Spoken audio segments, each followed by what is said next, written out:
I We thought will you wanted make me to tell you stuff about being a paladin. I mean, if you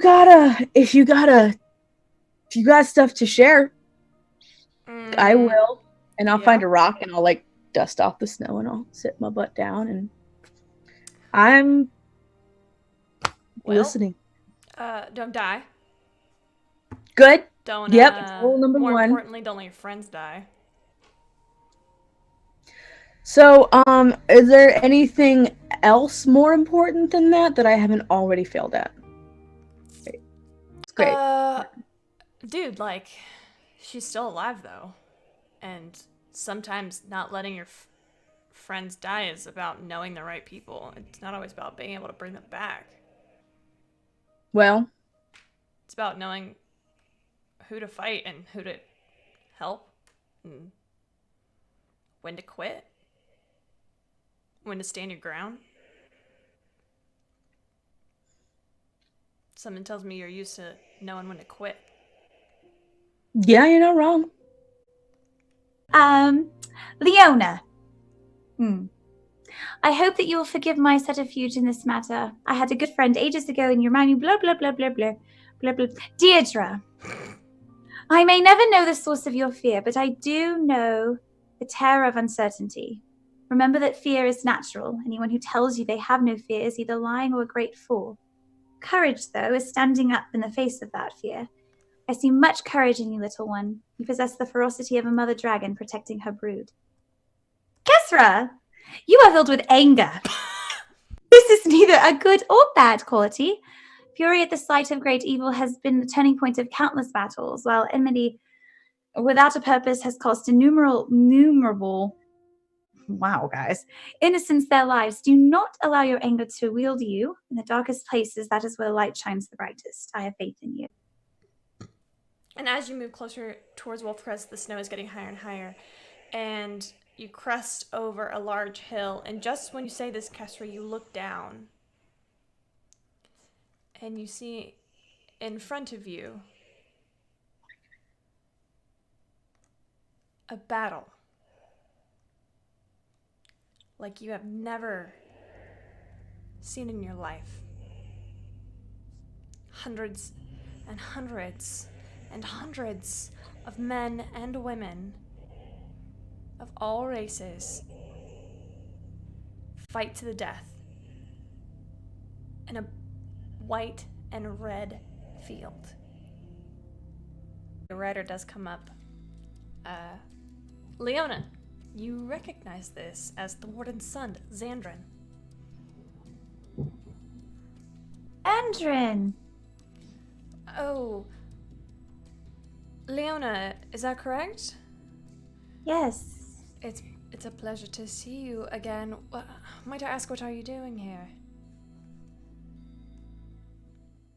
Just making a trip. Is it true that you mean to only go through? Well, I did have some errands in the city, but it looks like we've got quite the pickle on our hand with the Empire coming down like this. I could very much understand the city being barred for the moment, so if we are able to, we could move on, unless there is some aid we could lend to you. Oh, well, this, your timing is impeccable, really. We've been fighting for 2 or 3 weeks on and off. The tide's only having just changed after the general disappeared. The Empire's general, of course. I see. And which general is this? The Crowned Prince, actually. He rode off just yesterday. I Stay in. And then when I'm in my own hut, I will get under my blanket and I'll pull up my stone so no one can see or hear me. Hi, Roman. Haven't heard from you in a while. Just wanted to make sure you're doing okay.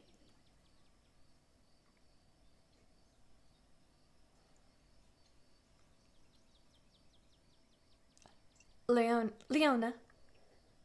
Dear, are you okay? I am. Are you okay? I am. Where are you going? We're going north of Wolfcrest. There's nothing north of Wolfcrest except for mountains. Well, we're going on a hike. You heard of the Well of Wonders? The Well of Wonder. Oh, yes, that. I've heard of it in fairy tales, yes. So would I. We're chasing a fairy tale. The pines up here, their leaves are almost the shades of emeralds. And their bark, which is normally a light, kind of soft brown, is a much darker, like highly tanned leather, like the color of the ground. And they are thicker, they are larger, as if they have been here for longer. They are taller, and they are closer together. Hey. Sunshine Sparkles, one of you might remember this. Wasn't there a thing about pine trees? Yes, I think so. Didn't it tell us not to do something with the pine trees?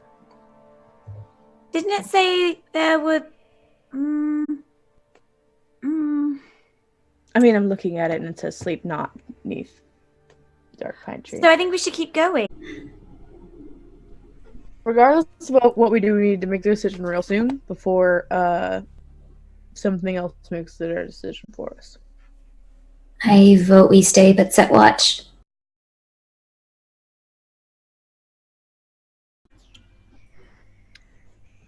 I agree with Deirdre. I think we'd be putting ourselves at even though I know that we're in a bit of a rush, we're putting ourselves more at risk by going deeper into the forest tonight and pushing through. I agree. I think we should, one night's rest and then that should get us ready for whatever might be waiting for us in there.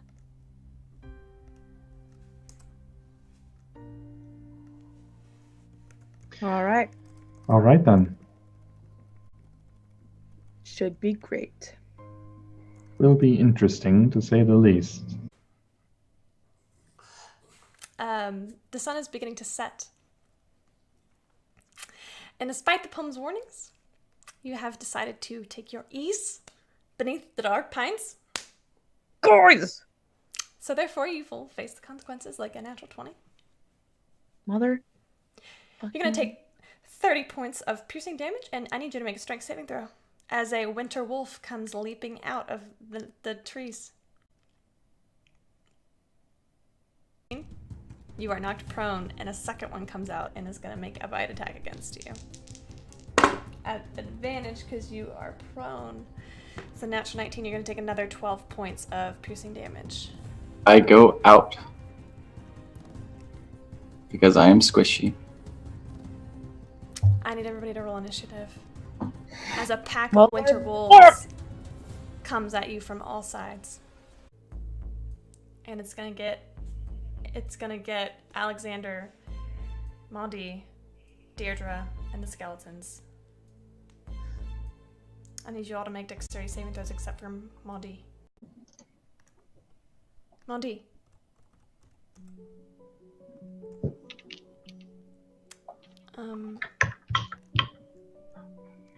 As this last blast of cold hits you, your eyes go wide and you look up and over at Deirdre, who is prone next to you.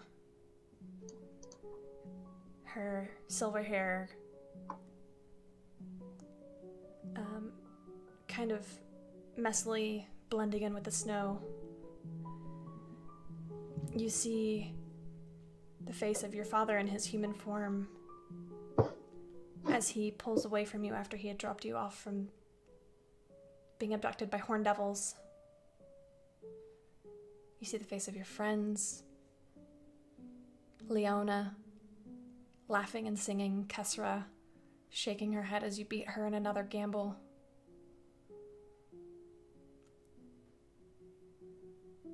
You're once again haunted by Theophania Runebringer. Eyes wide, white, dark circles underneath. The face of your adopted mother. And then you see Deirdre. And both of you in that moment recognize exactly what is happening. As you reach your hand out, touch her hair. The air leaves your lungs one more time, and everything goes black. I want to reach my hand over to try to touch her face or her hair and just say, I'm so sorry. They start from my hands and they converge in the diamond. And it spreads out from there. Like if you've ever seen Tangled and how the golden threads of light just continue to wrap around. It's very similar. It's very soft and warm.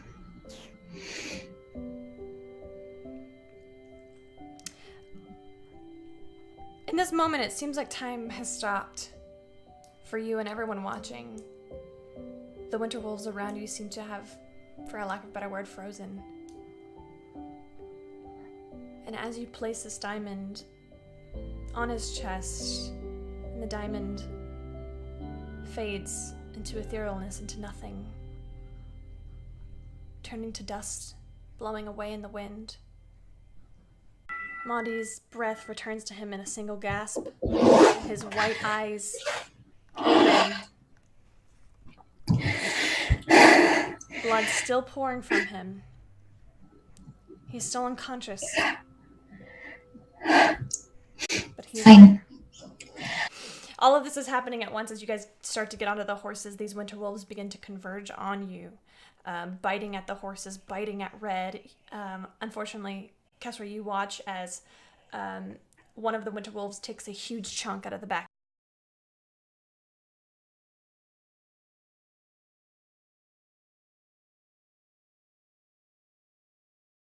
As you guys take off through the woods, you see she's leaving behind a massive trail of blood.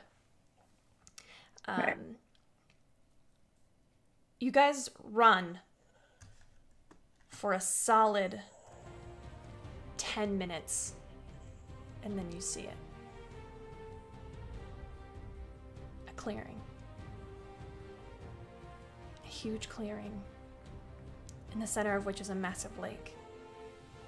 Not as big as what you came from, maybe 30 feet in diameter, because it's not that massive. Huge lake and a clearing. And as the sun has begun to set, you look above, your heart's racing, adrenaline running through your veins. And what do you see? But the auroras. Bright greens, yellows, purples, reds light up the sky. Like nothing you've ever seen. It almost doesn't look real. The way the ribbons dance in the sky, like some god's playthings. Your eyes go wide. Horses automatically slow. You look behind you. You're not being followed. And then you look down, and you see copies of this aurora through the snow. And as your horses walk and displace some of the icy precipitation that's fallen to the ground, you see that there are runes carved in the ground, lighting up. The colors of the aurora borealis, leading the way forward towards the mountains. The dark pines behind you. And that's where we're going to pick up next session.